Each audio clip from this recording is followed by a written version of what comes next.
Hello, this is a quick tutorial on using your park keys. When you receive a call, answer it as normal.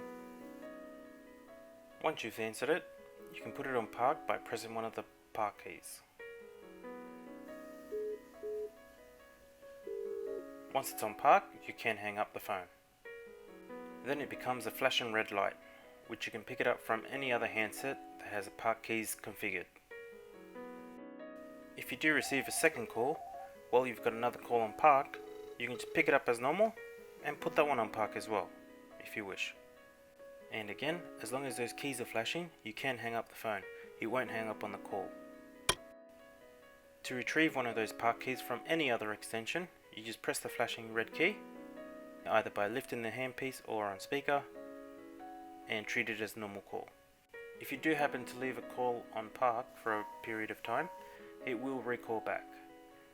You can just answer it as a normal call and put it back on park. Otherwise, hang up.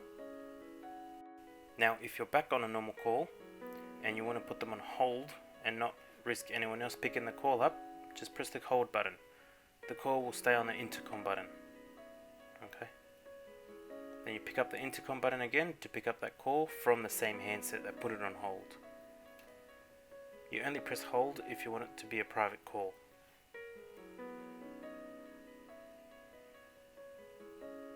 And then you can put it back on park if you want someone else to pick it up. Thank you for watching. If this helped you in any way, please hit that like button. Thank you.